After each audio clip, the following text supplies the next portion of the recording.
Welcome to the Glassworking shop. In today's video, I'm going to be assembling the chips that I cut from the pieces that I resized in the last video.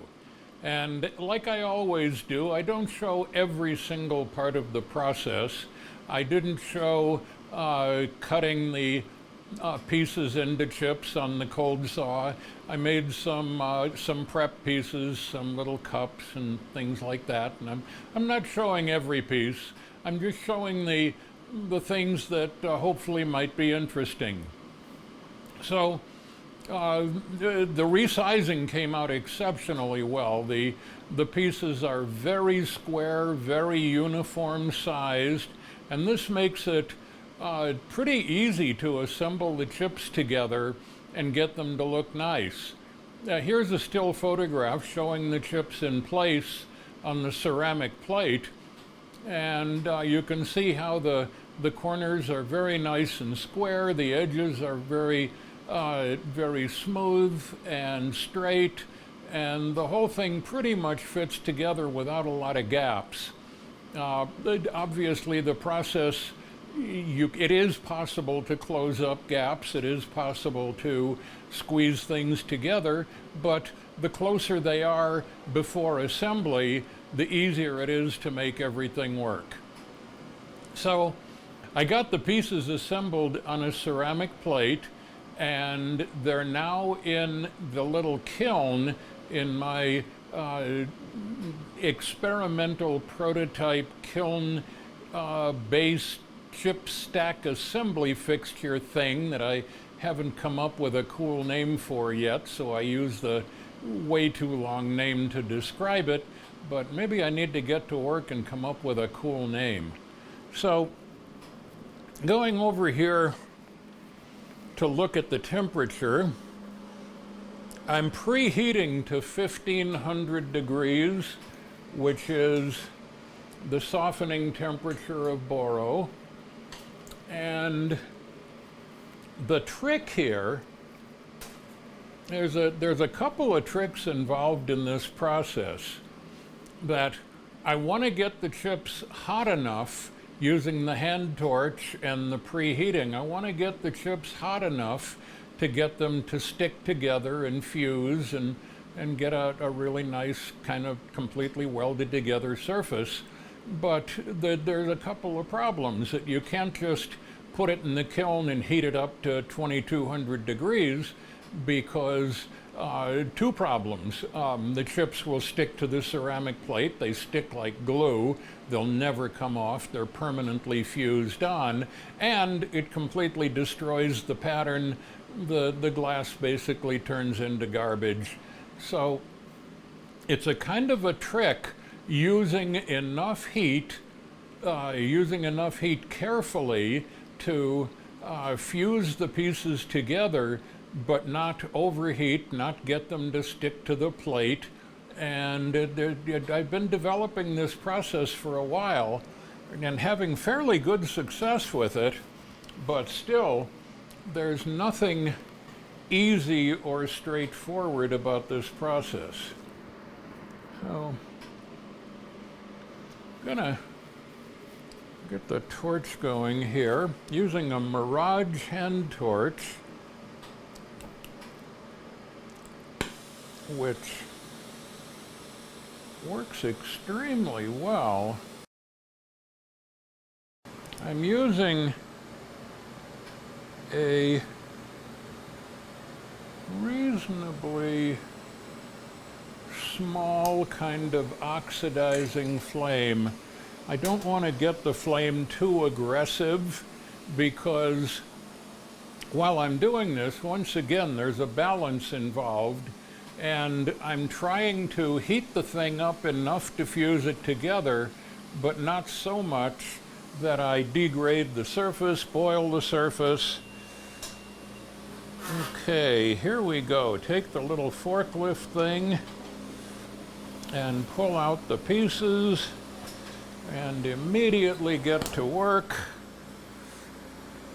The first step is to kind of get them to stick together.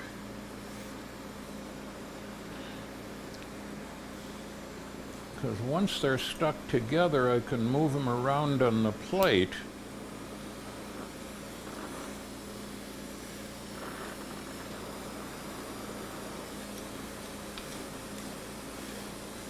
Okay, there we go.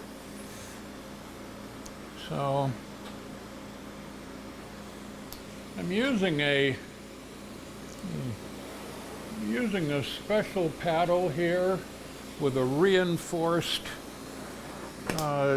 piece of steel on the graphite, because if you tried squeezing with downward force using a regular graphite paddle, you'd break the paddle.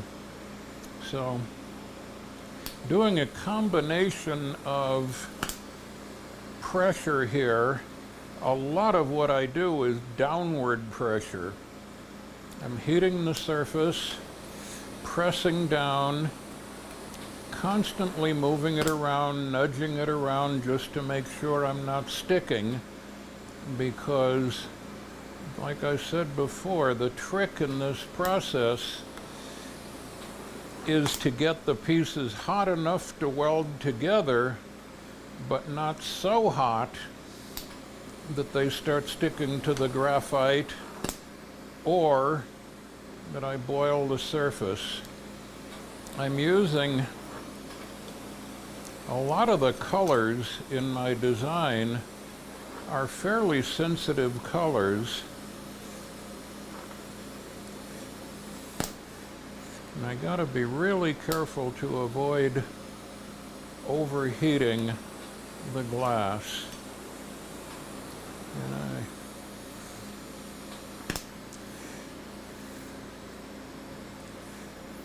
it's all about the balance.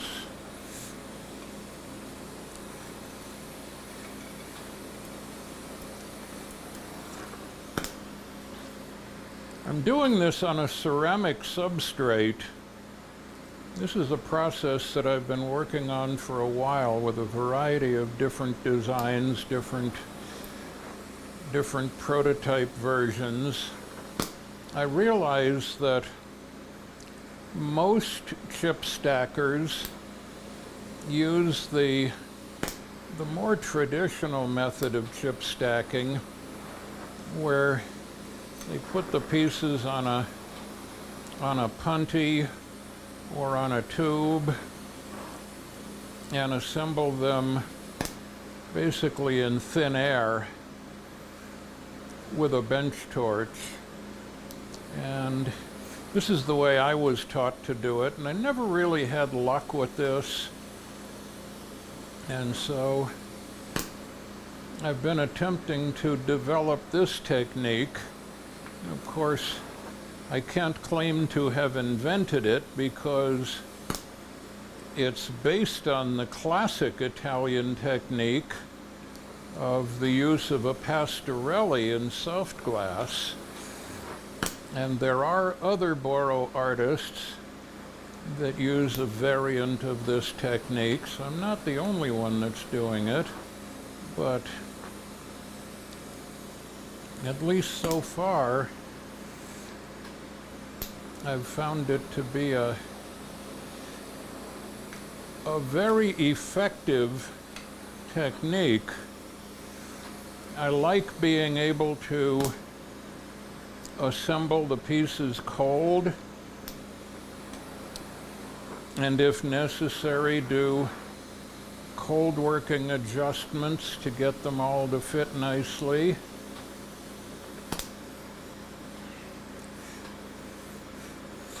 And just in general, I find that this method gives me more control overall.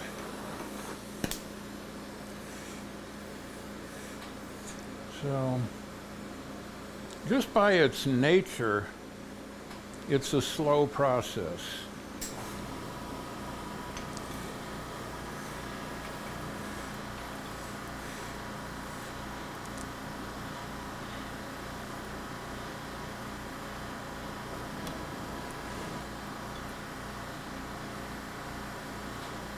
Trying to be very careful here, careful and gentle.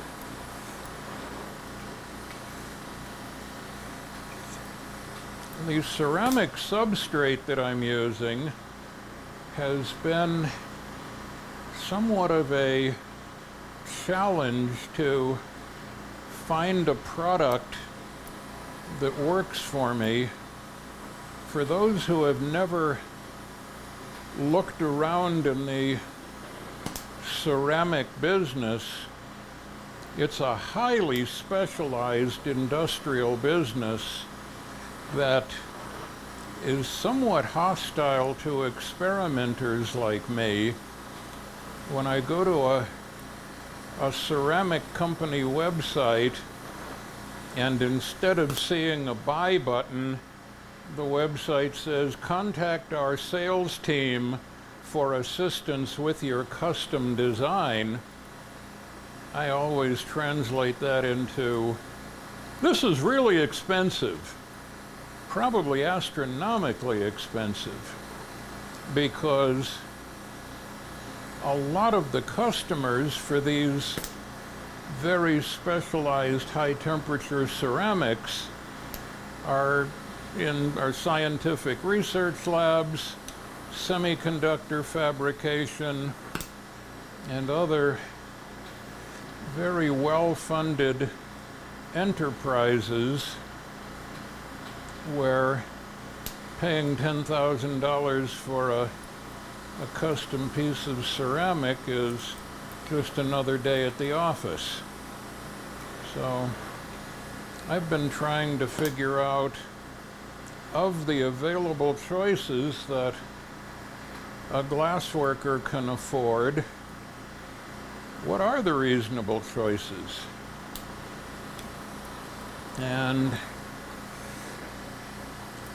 what I really want, from what I've been reading, I think that boron nitride would be a very good material for me, but I've been unable to locate a reasonable priced source of supply for it. I have tried a number of different options, including buying Chinese material from eBay. And of course, when you're dealing with Chinese material from eBay, pretty much just guess based on the poorly written description, get the stuff in and try to figure out if it works or not. The generic term for the material I'm using here is 99% pure alumina ceramic.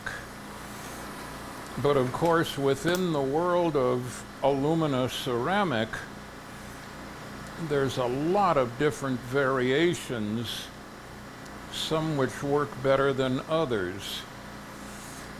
One of the pieces that I was able to find really looked beautiful when it came out of the box. I mean, it was shiny and smooth and looked really great. But what I later discovered is that the materials vary a lot based on their composition, and they all seem to have different thermal shock resistance. And this process that I'm using here of using a hand torch to squeeze the pieces together results in a lot of thermal shock. And the really pretty piece that I got that was like really brittle, really hard, kind of like a ceramic dinner plate or ceramic floor tile, as soon as I hit it with the torch, it exploded. So I then went on a bit of a search for ceramic that would have better thermal shock resistance. And one of the few places that I could actually find material in stock and a buy button was McMaster Carr. And they offered a material that they called easily machinable ultra high temperature ceramic. And of course there's good news and bad news about McMaster Carr. The good news is it's a great website, easy to navigate, fast shipping, just in general a good company, but they're never the least expensive option. They always seem to be the most expensive option out there. And the original little 6-inch by 6-inch piece that I got, I think was over $200. And fortunately, it came in a package that included the manufacturer's name. And the manufacturer's name was Zycar or Zicar, Z-I-C-A-R, Refractory Ceramics. So I contacted them and then discovered that the ceramic that I got from McMaster was only one of their products, and that they actually had a line of products that they said was specifically designed for the work I'm doing, for glasswork, for fusing glasswork. So, and their prices were better. Instead of $200 for a tiny, tiny little piece, it was $200 for a rather generous sheet. And so that's what I'm using today, and it works pretty well. I still have to be very careful, because if I overheat it, it will stick. I'm using what they call Bullseye shelf primer, which is what Zicar recommended to prevent sticking. I know that a lot of people who, well, not a lot, but at least some that I've seen who use this method have used kind of standard ceramic kiln shelves, which they kind of work. They have their own problems. And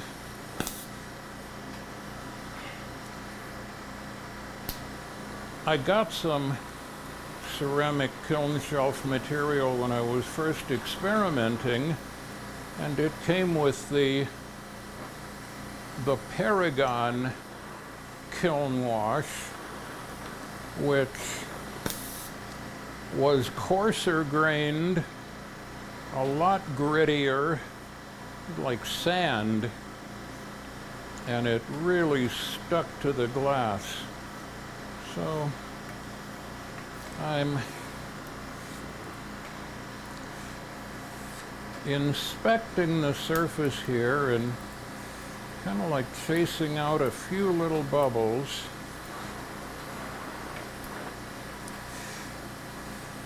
The curse of my murrini work has been air. The cold assembly method works really well, but one of the downsides is that even when I'm being careful, I sometimes trap a little bit of air. But then again, I think all murrini makers have a little bit of trapped air. I think it's part of the process, but as I'm fusing the the chips together. That'll do it. As I'm fusing the chips together, I have a chance to squeeze out a little bit of the trapped air. Haven't made one perfect yet, but they're definitely getting better. So, gonna flip it back in the kiln.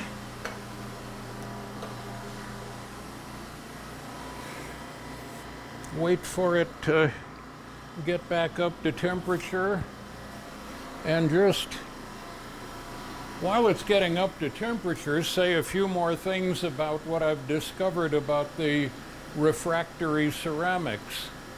The very stiff, very smooth, highly compacted, very, very hard ceramic that you have to cut with a diamond blade, and even with a diamond blade it doesn't cut well. That stuff has no thermal shock resistance at all. Even after being preheated in the kiln, you hit it with the torch, it explodes. The material I'm using now is pretty soft and lightweight. It almost feels more like it's a fibrous material than a ceramic. It's very easy to scratch. You can scratch it with a fingernail. You can sand it. You can cut it with ordinary woodworking tools. And I suspect that this kind of softness of the material allows it to move around a little, allows it to expand and contract a little as the torch hits it. And this results in the excellent thermal shock resistance. They basically don't explode when I hit them with the hand torch. They do degrade after a few uses. After every use, I notice surface irregularities. I notice some fine hairline cracks in the surface. I notice a little bit of warping in the plate. I'm currently using 1/4-inch material, and I did that because it's cheaper, and when I was buying the piece I didn't want to commit to a large expense for an unknown product. I think when I buy my next piece I'm going to try 1/2 inch or maybe even thicker and see if I get a little bit better mechanical stability. But so far the process seems to be working well, and you know, I'm kind of on my own doing this. I don't really have a teacher to guide me. I did invite my teacher and collaborator Dustin Revere to come to the shop and see what he could come up with. He assembled a set of chips using the rig and seemed to like it, seemed to do a good job. I did learn that he used a more aggressive flame than I did, got the pieces hotter than I did, and squeezed them from the side a lot more than I did. And I've adapted some of what I learned by watching him into my technique. But just in general, I haven't really found any easily available master of this technique that can help guide me, so I'm on my own, which is a very comfortable place to be for an engineer who spent his entire professional career in R&D. I'm an inventor. I'm comfortable on my own. So if any of you people out there in YouTube land have this process mastered and want to share some tricks, by all means, let me know. I love to learn. So just waiting for the little Paragon caldera to come back up to temperature, and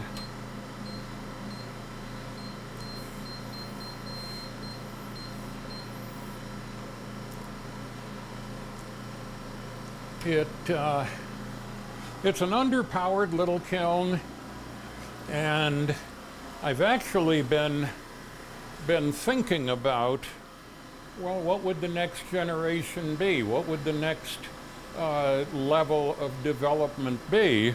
And obviously a full borosilicate glory hole would be a really cool thing to do, but it's just impractical for my little glassworking shop.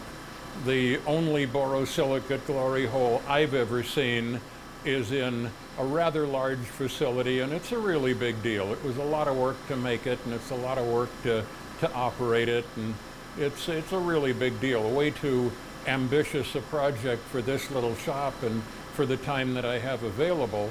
So I'm thinking that, you know, I may either buy or repurpose a different kind of a most likely electric kiln. Probably not going to get into an oxypropane glory hole-like thing, and I may end up designing or buying or retrofitting or having one made or something, I don't know. Or maybe I'll just live with the one I have because it does work. It's geometrically slightly inconvenient. Lifting the top off is not what I would prefer. I'd prefer a geometry more like a glory hole, where the kiln is basically a tube with a door, and open the door, slide in the workpiece, heat it up, pull it out, and work on it. But, you know, at the moment I have what I have. And for those who are interested, the experimental prototype Chipstack assembly kiln fixture thingy that doesn't have a cool name yet is not being offered for sale. Who knows? I never say never, and maybe if there's a demand and if it is developed to the point of being a product that I can confidently release out of the shop, I might consider selling them, but at the moment it's just an in-shop prototype. Okay, back again. Kiln is at temperature. Let's get the little forklifty guy into action. In, grab, out. Piece is looking good. The second side is always easier to do because a lot of the fusing has already happened by pushing together, heating and pushing together the first side. So the second side always goes a little faster.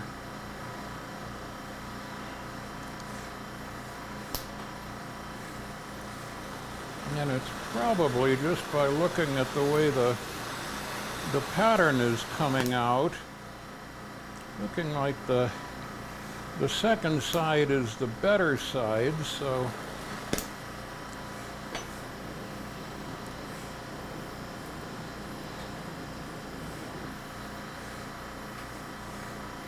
probably going to use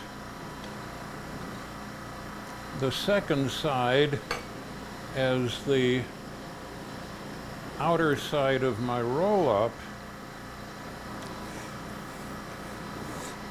Constantly nudging it around just to make sure it's not sticking, because if I catch it right as it's beginning to stick, I can get it back under control. If I don't notice that it's sticking and just let it cook in, sometimes it results in catastrophic, unrecoverable failure, where basically the piece permanently bonds itself to the ceramic, and there's no way to remove it without destroying the piece and destroying the ceramic. Fortunately, I haven't made that mistake in a really long time.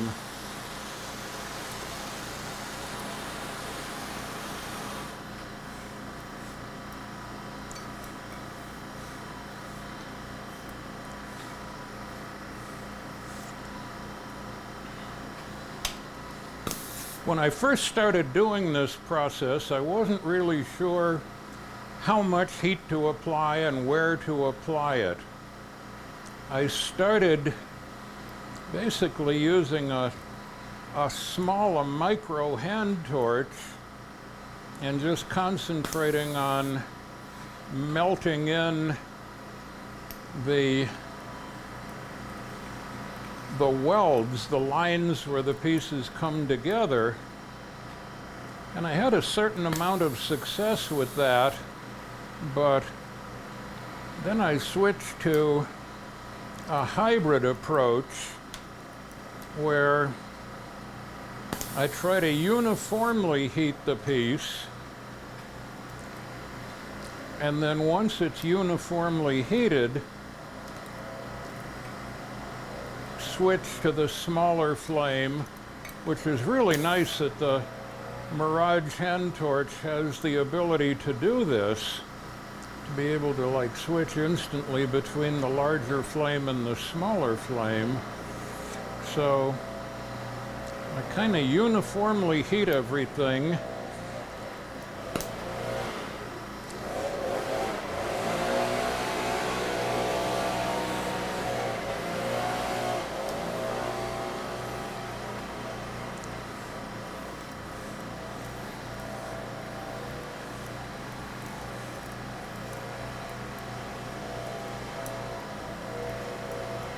The outer edges are always the troublesome part in this process. It's close to impossible to get them to be perfect.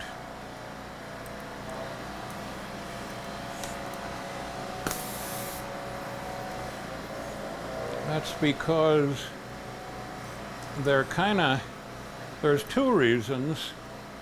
They're exposed to the air, and so they're cooling off more than the bulk of glass in the center. And also, I can't really effectively heat the edges because the bottom of the piece is in contact with the ceramic plate, and the ceramic plate is sucking heat out of the bottom. And obviously, if I get it hot enough that the bottom melts in properly, I'm in danger of sticking. On my sculptures, where I care about this a lot more, I take the piece off the ceramic plate, put it on a punty, and clean up the little corners with a hand torch. Since this is going to be a chipstack roll-up, I kind of get an extra opportunity to deal with the edges as I'm forming it into a cylinder. Well, that is looking pretty good.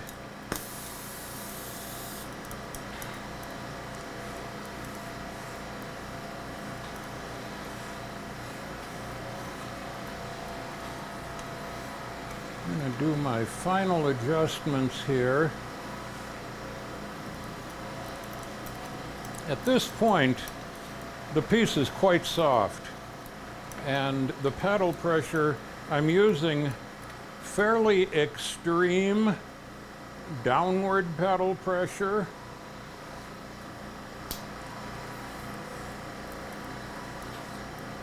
And fairly gentle sideways paddle pressure.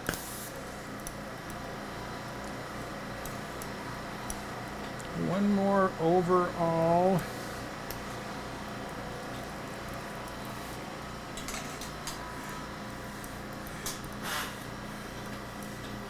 Then back into the kiln. Now I'm starting to prepare here. I have a little bit of a bad situation in the shop where I only have one set of tools and sometimes the tool I need is in the wrong area. I've got 3 different work areas and 1 set of tools, so I'm now kind of preparing everything so that I'm ready to go as I change my setup over to the hand working bench and the NQALHA.